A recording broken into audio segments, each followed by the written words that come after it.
Електрани на Македонија или скратено ЕЛЕМ е синоним за најпосакувана државна компанија за вработување. Во очите на јавноста е и синоним за непотизам.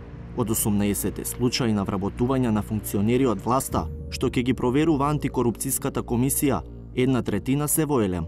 Внатре во самата компанија ние правиме дополнителна анализа на тоа како одредени лица успеа да се вработат во нашата компанија. Актерите се менуваат, но не и трендовите. Сегашната власт, кога беше во опозиција, обвинуваше дека ВМРО ДПМН вработува во ЕЛЕМ по партиска линија. Вработувањето на нови 625 партиски војници ќе значи дополнителен притисок за цената која што ќе го плаќаат сите граѓани преку ново поскапување. Уште еден тренд останува ист. СДСМ како опозиција за ангажирањето на дворешна механизација за транспорт и ископ на јаглен велеше дека е кражба на столетието и најавуваше дека кога ќе дојде на власт, ЕЛЕМ ќе купи своји машини. До сега ништо од ова не е реализирано. Уверен сум дека успешно ќе ја завршиме таа набавка и дека на крајот на 2019 година ќе имаме сопствени машини.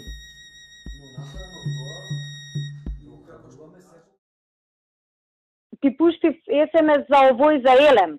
А што беше тоа за ЕЛЕМ, кажи ми?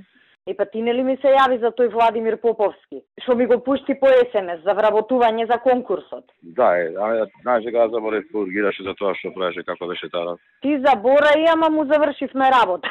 Не завршивме работа, така? Да, за УЕЛЕМ ќе ти се јави. Знаеш дека има конкурс. Знаеш кои се пријавени, ќе ги направиш, ќе кажеш кој треба да помине не. Кој сакаш да ти го направи тоа? Ама директоре, мене не ми е дадено, значи за овие и за овие решавај. Треба да знам за кој место, значи има таму по образование. Ама што да ти е дадено, ти си во ХЕЦ Маврово вработен си. Знаеш дека има конкурс објавен. Ќе си прашаш кои се пријавиле на тој конкурс. Списокот ќе си го земеш од горе, ќе си ги провериш. Во 2015-та, јавноста ги слушна разговорите што ги објави СДСМ како доказ за партизирање на државните институции и фирми со членови на ВМРО ДПМН. Една од нив беше и ЕЛЕМ, компанија кога тогашната опозиција и предходно ја обвинуваше за недомакинско работење. Сосема е нејасно зошто има потреба од толку ново вработени во ЕЛЕМ, кога нема ништо изградено. Вообичаено, бројот на вработени во хидроелектраните е многу мал, што уште повеќе најавите за нови партиски вработувања ги прави сомнителни. 5 години по оваа изјава, СДСМ и ВМРО ДПМН ротираа на позициите власт-опозиција, но приказната за ЕЛЕМ како да не се смени. Нема аудио материјали, но вработувањата на ќерката на Талат Џафери, братот и синот на пратеничката Мира Стојчевска, сопругот на државниот секретар во МВР, Магдалена Несторовска, сестрата на министерот за култура Асаф Адеми, дедото на Александар Кирацовски, излекоа во јавноста и повторно отворија сомневања за партиско фаворизирање. Внатре во самата компанија ние правиме дополнителна анализа на тоа како одредени лица успеа да се вработат во нашата компанија. Во однос на вработувањето на господинот Виктор Стојчевски, ќе кажам дека тој е вработен овде во ЕЛЕМ. Меѓутоа, во однос на другите вработувања, ќе кажам дека тие се направени во други подружници, односно во РЕК Битола, во ХЕС Маврово, исто така и во ФОД Битола, подружници кои имаат целосна автономија при изборот на своите вработени. За апелот на премиерот Зоран Заев сите нововработени роднини на функционери да се повлечат од работните места, Миновски вели дека тоа е нивна лична одлука. Во меѓувреме, ќе ги чека одлуките на антикорупцијската комисија, која отвори постапка за овие случаи.